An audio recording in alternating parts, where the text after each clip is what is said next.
Thanks, Victor. I really appreciate that. That was quite a mouthful, I think. So I'm bouncing around all over the place. Ultimately, my goal in the industry is to be an asset, be of help, and do what I can to better the industry as a whole. That's ultimately what I'm looking for in my career, to do the best that I can, share actionable information, insights, and perspective from my personal experience as well as others. So thank you so much, Victor. I think right now I'm going to go ahead and share my screen, and we're going to go through a couple of different scenarios here over what I feel like is the common practices or flow from a methodology perspective that you can often see within the industry. So getting started here, we of course have to start with a hacker in the background, just because, that's cool, right? So getting started, we're going to say that, this is classified. It's not. But inside of the DoD and the federal space here in the US, everything that you work on has a classification. And as such, we wanted to be cheeky and give you a classification here as well. So our classification is going to be banana. And as a disclaimer, we'll go back into that just because I like to highlight it. As a disclaimer, this does not cover any misuse, accident, lightnings, flood, tornado, tsunami, volcanic eruption, earthquake, hurricanes, on and on and on. So if you have any questions, make sure to get your own lawyer. This is not to be utilized in any kind of malicious way. So this is just for instructional purposes only and for information assets. So now that we've addressed our classification, this is kind of a presentation I'm going to do over attacker methodology in the cyber kill chain. And so who am I? I think Victor did a fantastic job. Thank you very much, of highlighting who I am, kind of what it is that I do, my background, things like that. If you'd like to follow me, I post cat pictures and random jokes on Twitter, and occasionally some informational things that are of use. Feel free to. Migrating from here, we're going to go ahead and take a look at a different perspective, if we will. Real quick, I just want to kind of take a look. This is an old one, but I want to highlight this command down here. This is, if you're new to the industry, if you don't know much about how you identify things in the network, this is a pretty decent command that you can use to run to enumerate inside your own environment that you have permission to do. Just wanted to highlight that real quick. This information is from a separate event. There is no practice lab there. So if you join it, you're not going to get anywhere. I also wanted to provide some additional insight into what the typical industry thinks that, a hacker does. And it's kind of mystifying, right? People don't necessarily understand what offensive security is, what penetration testing is, what people do, how they do it, and how they go about getting access into things. And so it's very mystical almost. It's like magic. And as such, this is what typical people think of when they think a hacker's getting into their environment. This may be true if you have a lot of different screens and you're showcasing a lot of different automated scripts. Sure, maybe you're going to see something like this. But this is kind of a play on the aspect that most hackers are just thought of as this mystical character, and there's not much known about them. And it's true. We do know quite a bit about people, right? I also want to highlight some of the most interesting things that we saw back in 2020. There's been some changes since then, right? Log4j, as well as SolarWinds and a number of other things that have happened. But from a top 10 vulnerability perspective, you're still seeing things like, injection, broken authentication, sensitive data exposures, XXE vulnerabilities, XSS vulnerabilities. It's still a top 10 vuln in these simple avenues because these things are still being exploited within the environment. Another top 10 vulnerability is going to be security misconfigurations. So these are the kinds of things inside of an environment that aren't inherent in a logic flaw perspective. They're more focused around an accident, right? We're all humans. We all make accidents. Maybe we forget to do things, or maybe we don't know enough about a system and we're put in charge of that system inadvertently through whatever means. Maybe we don't have enough people in the industry or in our career field to support it. So, misconfigurations are going to happen. Accidents are going to happen. And so these are still top 10 vulnerabilities that we've seen across the board. Over the last 10 years, I just want to quickly highlight, look, malware is not going away. Vulnerabilities are not going away. The things that the bad team or the things that attackers, advanced persistent threat, the bad guys, right? They're not going to stop doing this stuff. One, it's lucrative. Two, it causes disruptions. And three, they get to ultimately perpetrate whatever their goal is through these mechanisms. And some additional statistics that we've identified. So worldwide spending in cybersecurity is going to be reaching $133.7 billion in 2022. That is an astronomical number. This is spending, whether it be from breaches, payouts, laws that have been broken, and as such, they have to pay the government, fines, who knows, right? Purchasing new things within the industry. The average time to identify a breach in 2019 was 7 months, and this is from IBM. Now, the average breach lifecycle was almost 11 months. This means from start to containment, 11 months of people getting their environment sanitized. That's a long time for an attacker to be hanging out in your environment, collecting data, sifting things, prioritizing things, laterally moving, maybe building a botnet. Who knows? This is a lot of time. 34% of data breaches involved internal actors. So worldwide, that's a huge number. 34% of all the breaches across the world have been identified as insider threat. So 92% of the malware delivered is delivered by email. And so that means phishing, right? Social engineering. The vast majority of attacks that get through your environment, other than ODAs that are identified like Log4j or other things, are done through phishing. Phishing is still important. Social engineering is still important because the most vulnerable thing in your environment is you or your users, if you will. Supply chain attacks are up 78%. That was per 2019. And the average cost of malware attack in a company is $2.6 million. And this was identified from Accenture. That number has gone up since then. So this is a drastic impact to the bottom line for organizations, their budgets, and the board, right? So business objectives do not get accomplished every time you're getting a compromise, right? So again, the average cost of a malware attack, that's, one across a numerous example of folks who were attacked over the last several years. So 3.9 million is the average cost of a data breach, and 73% of companies have at least one critical security misconfiguration that they do or do not know about. And I'm a betting man, so I will bet that most organizations have many more than that.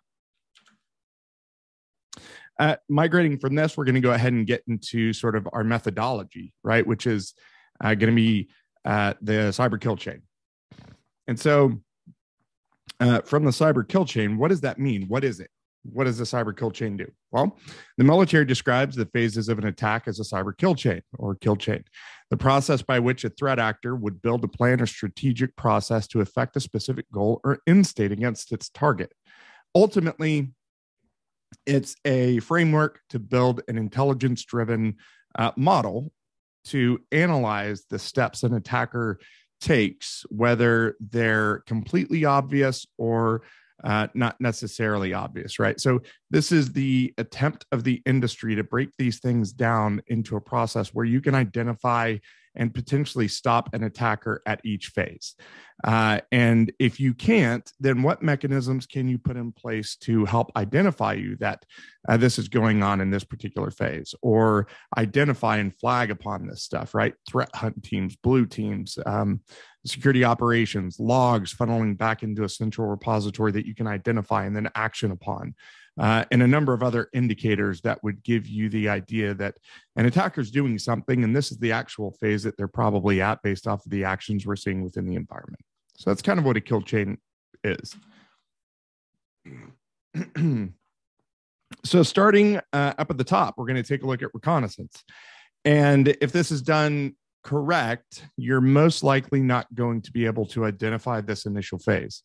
And I say that because most attackers are going to utilize resources that never touch your environment. So there are going to be other things that are touching your environment, collecting data about your environment out there that are freely available, like Shodan, and you can utilize other tools that collect a lot of data that's just put out about your organization. And attackers or individuals who are looking to target your organization are going to go to these sites to take a look, collect, and identify as much information as they can about who your organization is, what users work at your organization, what interests do those users have, what is the overall message your organization portrays. And all of this kind of stuff will give me ultimately a portfolio as to the best approach into the organization. And at that point, we'll begin to poke and prod information as we see it come across. So we've got, starting with reconnaissance here, we can see, what employee names and contact information is available. Could any public information be utilized for social engineering attacks? What forward-facing servers and critical systems does the organization have? Are they misconfigured? Do they have some kind of system vulnerabilities that owners don't know about? Are these things even maintained at all? Meaning, does the organization know it's there? And so would there be any kind of vulnerabilities that we could harness because of that? So there was a question that came through. There is so much to do when it comes to OSINT. How do you prioritize? Is there a method to the madness?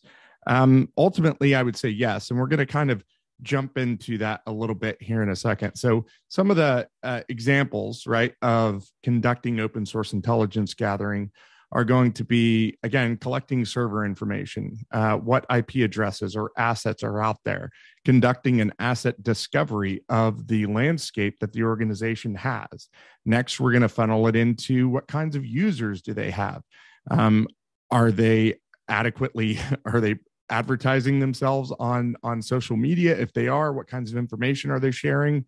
This particular user happened to be sharing their personal cell phone number.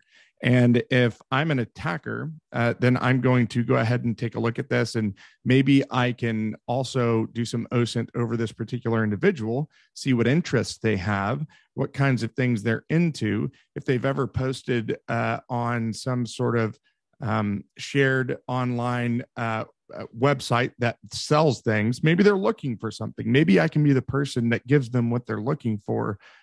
Pretend wise, right? Maybe I'm going to go ahead and lie to them and say I've got, their grandmother's pink slippers that she's been looking for forever because they've been posting for them and they can't find them and this person needs them. So I'm going to go ahead and give them a call on their cell phone and say, I found their ad online. I've got the pink slippers. And then we develop a relationship and some emails and they're expecting to receive some emails. Maybe they open it at work and maybe that email they open at work happens to have a payload in it. Who knows? We develop and establish trust through a social engineering and phishing perspective based off of the information that we obtain about the organization and what's online.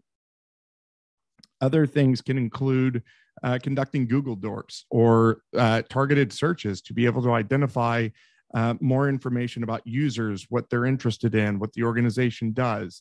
The ultimate goal here is to refine or collect as much information as we can, figure out what we want to know and what the best approach is going to be for us, and then refine based off of that information. Pare it down until we get the types of stuff that we need, and then we can develop a plan of attack.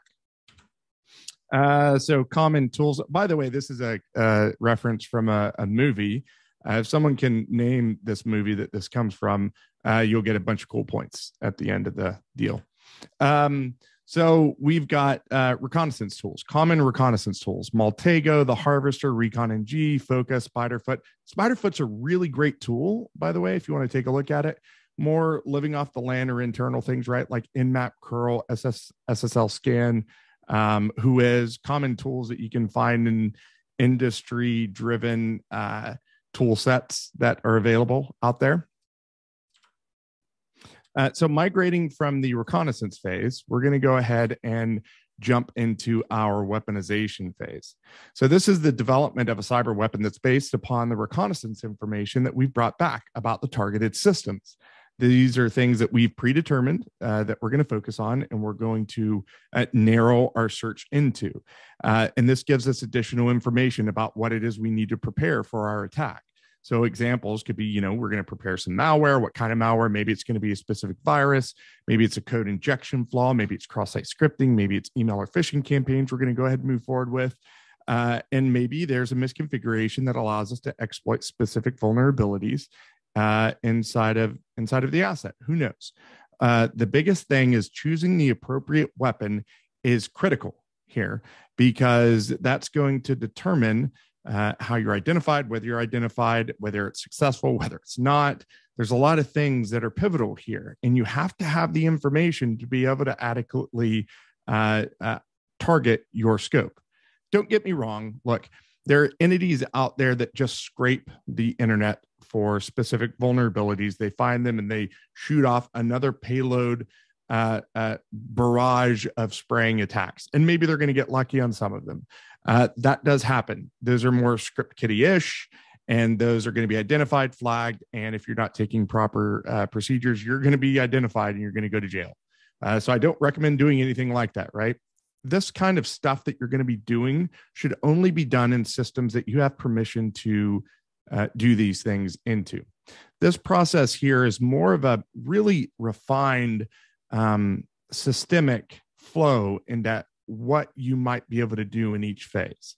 And so from here, we're going to go into a little bit further example of some of these tools, commonly used tools out there to emulate attackers are going to be things like Metasploit, Cobalt Strike, Social Engineering Toolkit, creating MSF Venom payloads based off of custom payloads that you've generated from maybe a logic flaw that you found in memory somewhere, or in a SQL Server or Azure, right? So these tools are created to aid penetration testers and red team operations. The good guys, we're supposed to be the good guys in finding exploitable vulnerabilities inside of environments before the bad guys do, or at least finding them so we can know about them and we can close them. Because ultimately, some of the key elements in the organization is one, you need to know what you don't know. And so that involves finding things. And two, you need to test those things to figure out if they're vulnerable. And three, you need to prioritize fixing those things. And so there's a number of processes that your leadership or your management needs to go through to weigh risk, to identify what's exploitable within an environment and whether they have the budget to fix that stuff or not. But first, it's got to start with identifying things that they don't even know is there. Common tools for this process can be Metasploit, MSF Venom, Social Engineering Toolkit, things that we identified initially. So Empire, Mimikatz, Kingfisher, and on and on. We're going to see a continuation of different tools located in different steps, because a lot of these tools are platforms that do multiple things. And so they don't necessarily fit into a specific category really neatly like other tools do. And so you're going to see a number of them across the board. The next phase is going to be delivery. So common examples of delivery include email attachments and phishing emails, directing individuals to websites, cross-site scripting, right? USB devices, public Wi-Fi. So we're highlighting that there's a common practice here that is used over and over and over and over again, which is phishing and social engineering to trick users, which are the weakest element within any environment. There are other things that can be exploited and other things that can be taken advantage of. But these are the most common ways to do it. And so taking a look at common tools that are utilized in this mechanism, right? We're going to see phishing emails that we see here on the left. We're going to see, maybe there's some functionality in a website that allows us to take advantage of a cross-site scripting flaw or vulnerability. And then oftentimes you will also see these things tried to be perpetrated in social media. So this is a screenshot from my personal social media account, actually, one of them, where I had one of these attempts done on me. This is very common, right? So people get a compromised account, or someone gets taken advantage of, their account becomes compromised, and then anyone who they're connected to now can become a target so that people can laterally move across accounts, and they can be pervasive and identify additional information about what these people share. What do they do in their lives? How are they vulnerable? How can I take advantage of them? And so, if you click on links just to see what they do, you may fall victim to one of these things just randomly. Keep that in mind. And so common defenses in organizations that we see a lot of times align with how this gentleman is checking these people before they get into the environment. A lot of resources may not be devoted all the time towards conducting adequate defenses. And maybe there's a particular request that masquerades just well enough and it gets past the defenses that are put in place.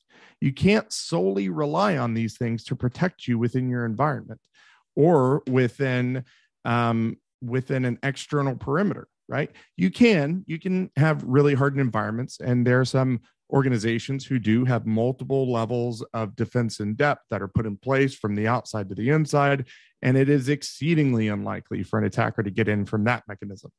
But that doesn't stop insider threat, that doesn't stop phishing, and that doesn't stop other attempts where you can kind of bypass those defense in depth processes. Other organizations don't even have that. So common tools in this phase are going to be Kingfisher, Fierce Fish, Real Fish, Go Fish, Fishing Frenzy. You see the trend, Wi-Fi Fisher, Beef. Ettercap, Bettercap, ARP spoofing Wi-Fi pineapples, identifying things. Speaking of Wi-Fi pineapples, right? So we've got some of those, kind of looks like this, that you do inside of environments. If you're going into a public environment, such as a coffee shop or a restaurant or hotel that has a Wi-Fi, one of the common attack measures that you can do inside that environment is conducting a deauthorization attack towards that Wi-Fi system that's hosting the Wi-Fi in that location, and then using a rogue access point such as a Wi-Fi pineapple, mimicking that Wi-Fi name and keeping the password clear, the SSID, making it the same. So people will automatically jump into and connect into your Wi-Fi instead of that organization. Now you're acting as man in the middle, right? And you can do a whole lot of crazy things from that standpoint. Our next phase is going to be the exploitation phase. The exploitation phase is obviously going to take advantage of a flaw that has been identified. Once it's delivered, then the flaw of whatever mechanism that you've identified has to be taken advantage of, whether it's the logic or it's inside of an application. The most targeted critical weaknesses in a defensive posture are going to be users, applications, service misconfigurations, outdated software, OS vulnerabilities, and again, users. When the exploit's conducted, ultimately the attacker is going to break whatever the vulnerability is to gain control of whatever it is they're looking for. So typical examples of this are going to be things like, actually, we're going to do a live demo. So this is one of the fun sections. We've got something created here to quickly go through and do this scenario A based off of some of the time that we have available. So the idea that we're going to do is we're going to go ahead and create a stored cross-site scripting or XSS vulnerability. We're going to chain that into a theorized social engineering or phishing attack. And we're going to kind of develop a chain process of how an attack might be able to be perpetrated to steal credentials on a user, right? Or to trick them into giving information that they may not know. Now, this can be from a number of mechanisms, and generally, we're going to go ahead and take the perspective of an insider threat here. So I'm going to go ahead and quickly stop sharing or reshare a new screen. Give me 1 second, see if I can do that. Okay, should be good. You should be seeing, yeah, it looks like it. Okay. So we're going to go ahead and jump into this. And this is going to be our demo location that we get into to highlight some of this information. From the top here, real quick, we're going to first set up an intercept or a collector that's going to go ahead and collect the information that that our user is going to send to us that we want to steal. And so to do that, we're going to just use the social engineering toolkit for this particular example. This is going to be sort of again, a high level example from a proof of concept perspective to just kind of pass an idea of what may be possible in these instances. So to do that, sudo SE toolkit, and let me authenticate.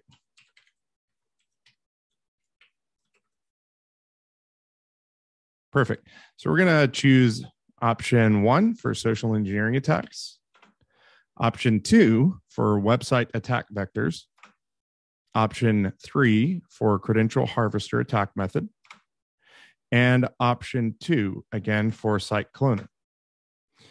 Now for the site cloner at this location, let's imagine that the IP we need to enter here is on a separate infrastructure, right, that we want to have this stuff posted back to. So let's imagine I've got some burner server up in a cloud environment elsewhere, or maybe I've compromised someone else's server and I want to post stuff back to them so it looks like the attack is being perpetrated by them instead of me. Who knows? But in this case, since it's just a demo, we're going to go ahead and use loopback, which is 127.0.0.1. So ourselves. And we're going to enter the URL that we want to clone.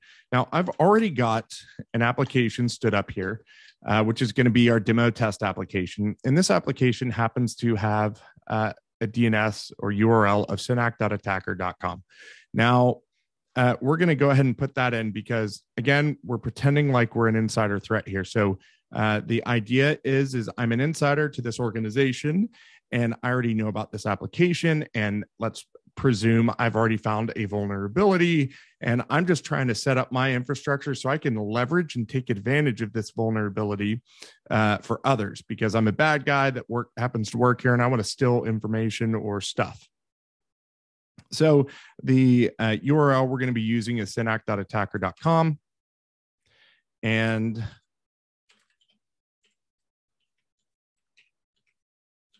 we're going to say /demo, I believe. Yeah. Okay. So right now we've cloned this particular application. Okay. And we'll go ahead and take a look at that here in a second, just so you can kind of see what it is that I'm talking about. So synac.attacker.com, and we've actually cloned it. So now imagine we're on this other remote server location, and we're going to go and just make sure that this application is up and running and everything is working.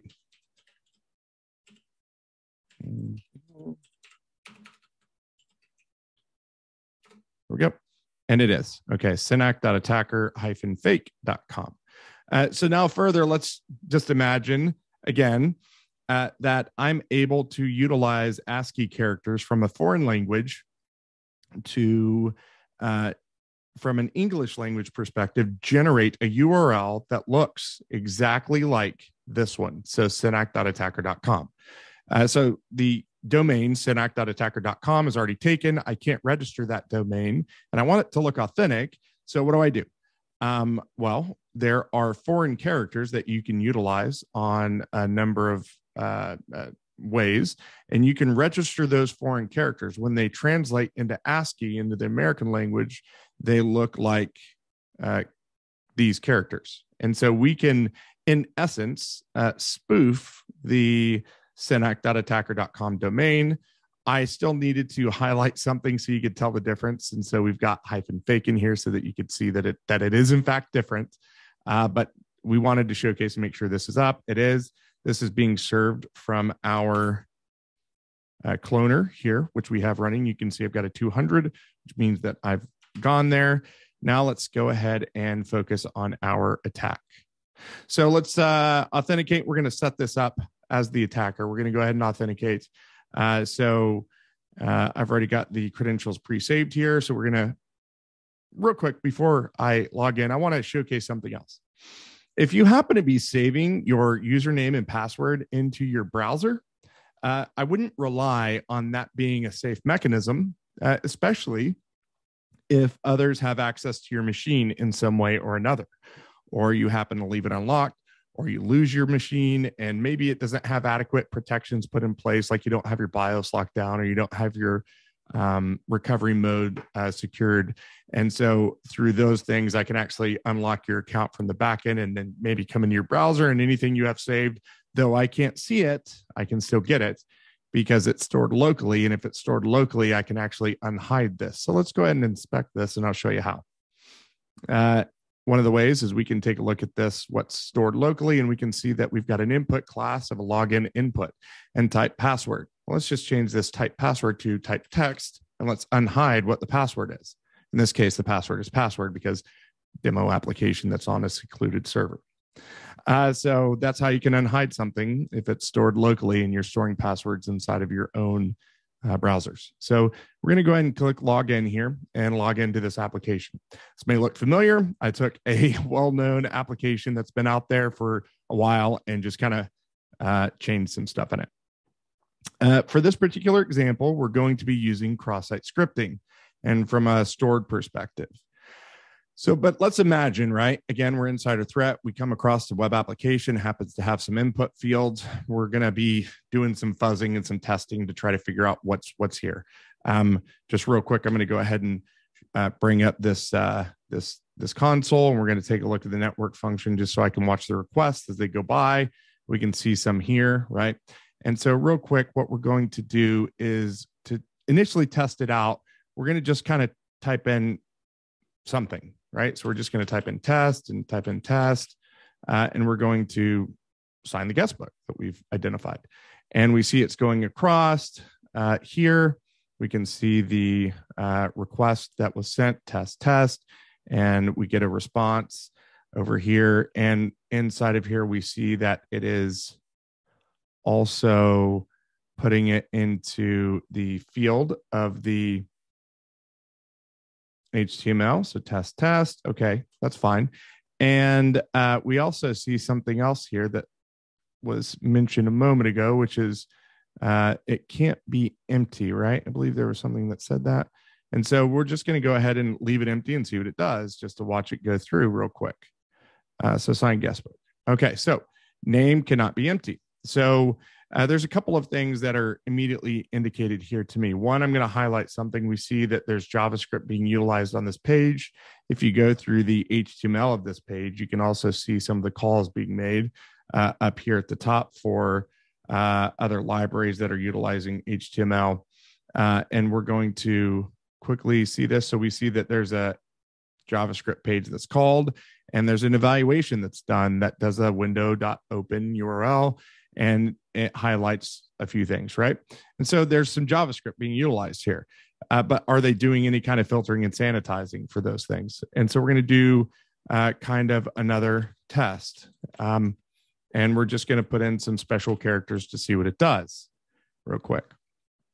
So it goes through and we put in special characters. Did it post anything? It did, but it looks kind of funny, right?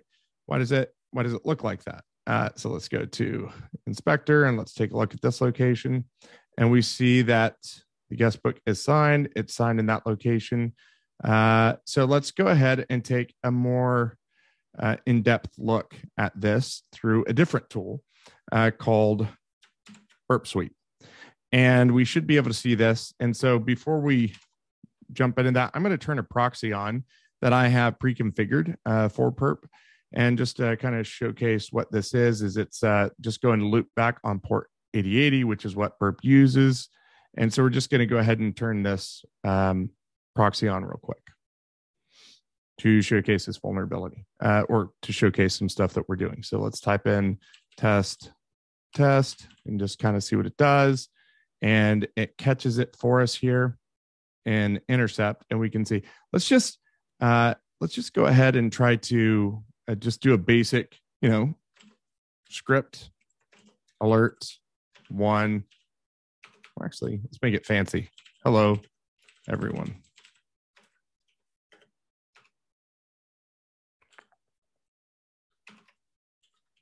Script. And let's see if that gets sent across and does anything. So no, that doesn't.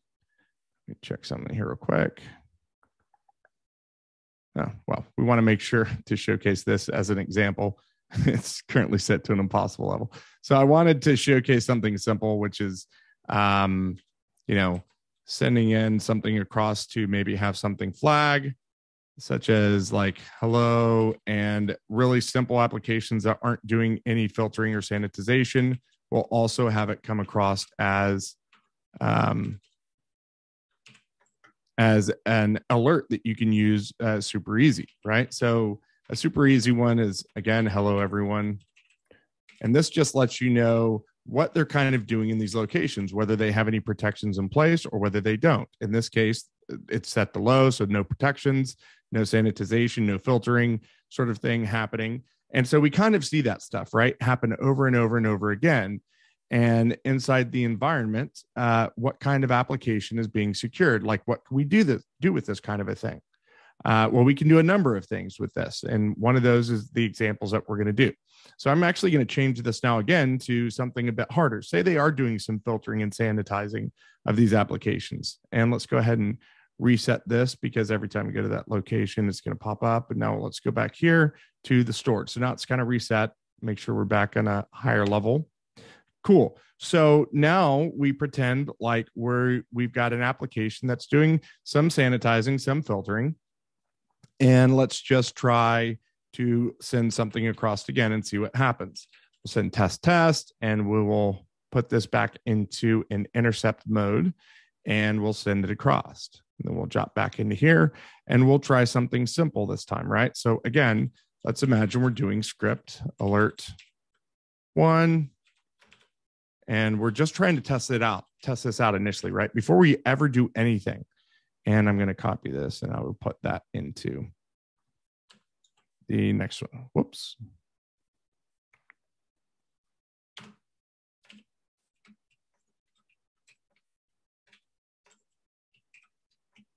Okay.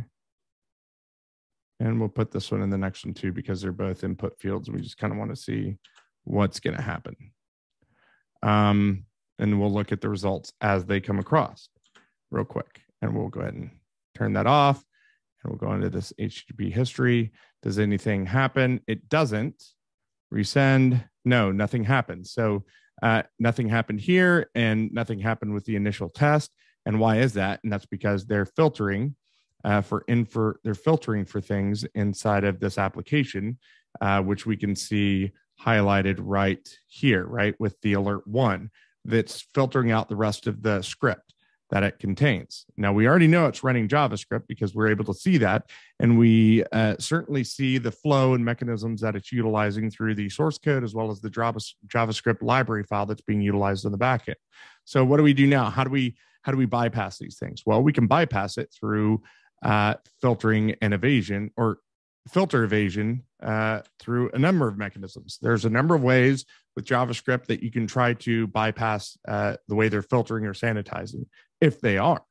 And one of those ways to do this without having to go through an enumeration process is I've already got something that's preset. And so I'll showcase what that is here in a second. So we're just going to type in test, and we're going to set intercept on again, because I'd like to catch this before it goes across. And I'd like to edit the request in transit before it ever gets there. So we're going to assign in the particular thing we're going to put in place this time is script. So uppercase, you see this is uppercase because in the filtering, it's filtering based off of lowercase as well as this particular ending here, right? There's a code mechanism that's in place that doesn't allow lowercase script and end script and then whatever's in those tags to run. And so one of the ways that we bypass it is we use uppercase, and we also try to break the aspect over here towards the end. Now we're going to go ahead and send our exploit, and this is going to deliver our user. This is going to weaponize this application, and we're going to deliver our user to the other site that we set up before over here, right? The bad site, the fake site. And we're going to do that with an easy command, window.location.replace. And now we're going to go ahead and input our bad code location, synac.attacker-fake .com8081. And we'll just kind of send this through just to see what happens, right? And we're going to go back and take a look. Oh, we were logged out. Or were we? Take a look up here. It's redirected. Okay, so now the idea, let's go ahead and go back, right, is, again, we're an insider threat.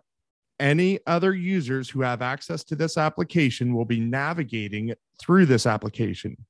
Anybody that happens to go to this location upon their normal use of the application will ultimately be redirected to our bad site.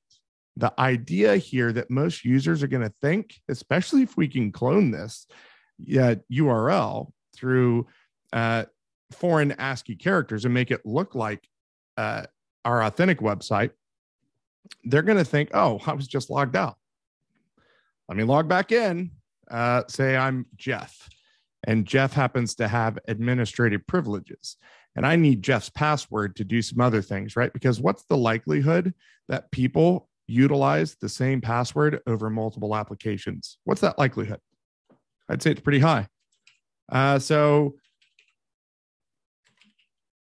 we're going to go ahead and authenticate here. And as we authenticate, oh, good, I'm authenticated. Good. I'm going to go ahead and continue on what I was doing. We pass them back to the real site because they've already got an active session there.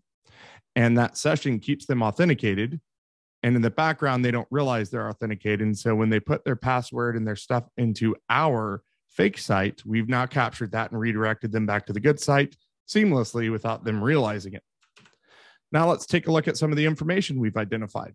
So we've cloned that site, and we're able to get the username, Jeff, and we're able to get Jeff's password of we Rawl not good, Raleigh not good.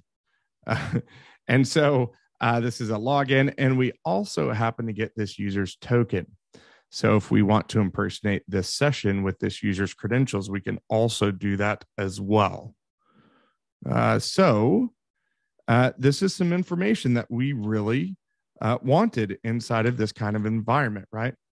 Now, imagine if this information can be utilized in a number of ways across a number of mechanisms. Say we don't just want to steal their password or their information, but we want to perpetrate other attacks utilizing a tool case like Beef or something else that's been custom made. Gives you a lot of functionality if there happens to be a cross-site scripting vulnerability that's inside of an application. You can hook into all kinds of mechanisms within the browser itself and even follow and track that user's activity off-site as long as they keep that one site up in the background. There's a lot of damage that can be done just from a simple cross-site scripting vulnerability that most people think, oh, that's a low. But what happens when you chain this low with something like this and create a whole process around how you're going to identify this from a proof of concept perspective? All of a sudden, that low becomes a high. And if we happen to get the CEO's credentials, that high becomes a critical. It's not, that's not great, especially inside of something that can be easily remedied from filtering and evasion, or filtering and sanitizing the application and input that's put in place prior to. So that's one example that we had. Based off of time, we're going to just do this one example, and we're going to go back to our presentation. We've got a little bit more we're going to showcase there. Give me 1 second while I swap.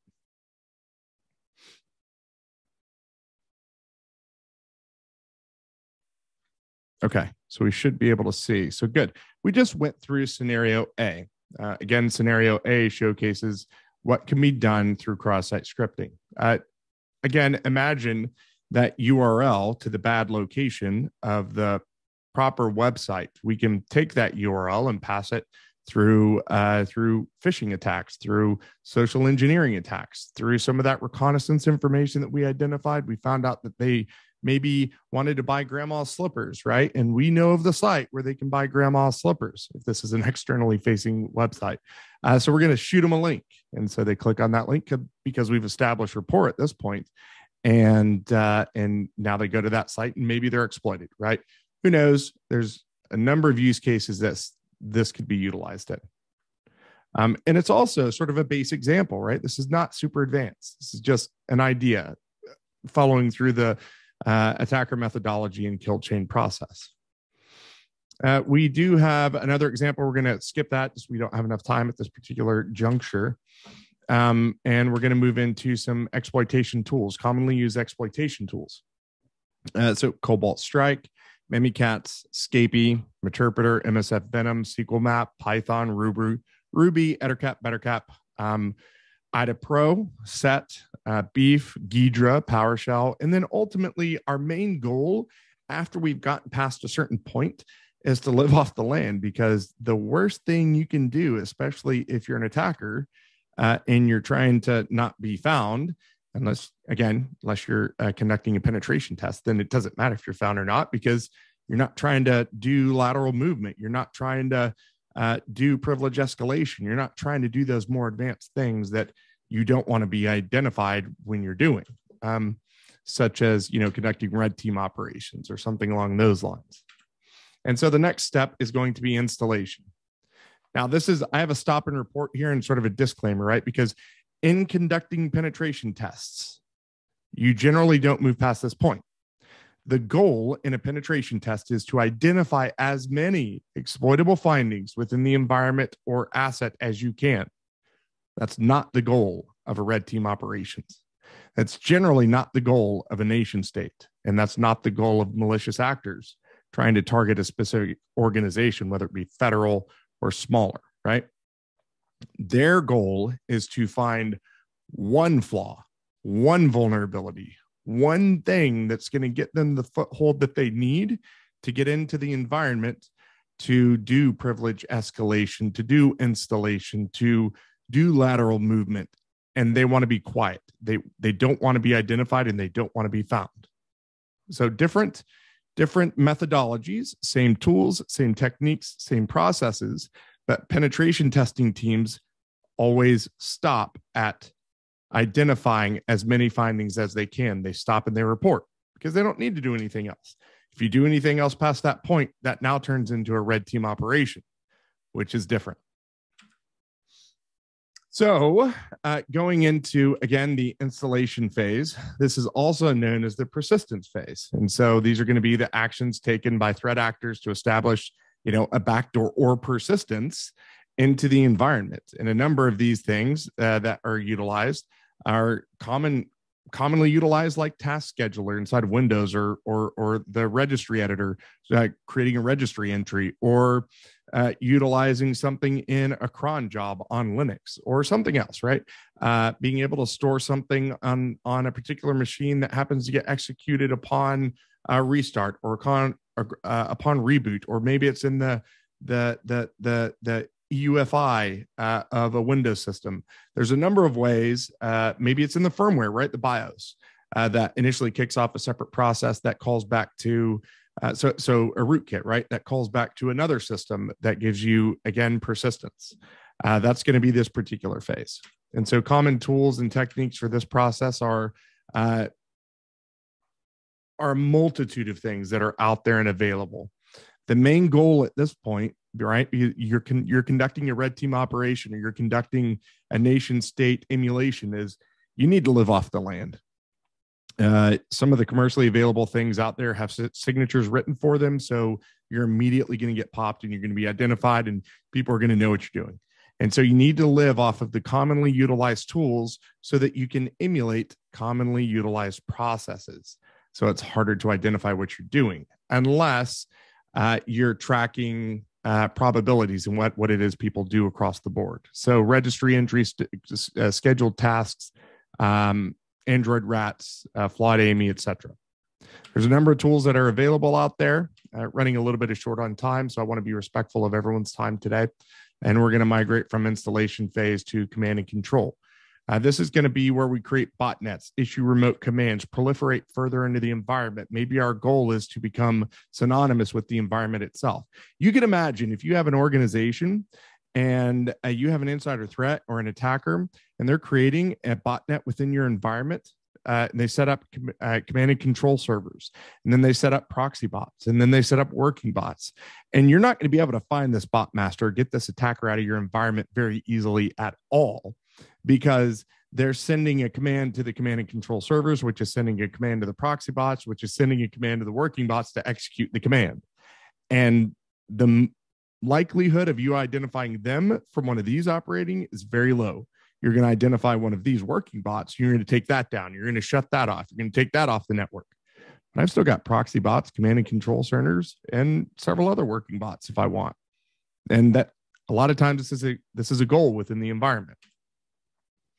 And so common tools for this are going to be things like Merlin, AppFell, Cobalt Strike, Empire, DAS C2, Function C2, Covenant, SQL C2, and again, several others. And then finally, we're going to go into our actions on objectives phase. What do we want to do here? We need to figure it out. Was it going to be pilfer? Is it going to be pivot? Are we going to privilege escalate if we need to? If not, are we going to increase our persistence within the environment? Do we need to just stay low and slow and monitor what's coming across? We want to develop data. So common examples of this are, generating and obtaining passwords from a database, or maybe we're going to send over a specific web shell, right? We get access. We're trying to proliferate users from the CEO here at the bottom, right? From his or her projects. Or maybe we're going to do some pass the hash. So we're going to laterally move in the environment because we can't get anything on that particular server, or we're building a botnet. Again, all the C2 tools, as previously mentioned, you can use SQL Map for this stuff, Mimikatz, Python, Exfil, ultimately living off the land, PowerSploit, John the Ripper, Bloodhound, Sharphound, Dumpster Diver, Linux, Priv Checkler, etc. A number of things can be utilized depending on what's needed at this particular stage, whether you need to laterally move, privilege escalate, dump data, or figure out weaknesses in the systems. And so with that, we have completed. What now? Well, you rinse and repeat. You do it all over again. Every time you come up to a new asset, you start at the beginning. Discover information about it, figure out what's there, what you can leverage, what you need to do, take advantage of that, and then privilege escalate if you need to, on and on and on. Get the information you want or get off. And thank you for your time. The video. Appreciate it. Hey, Norman, can you hear me?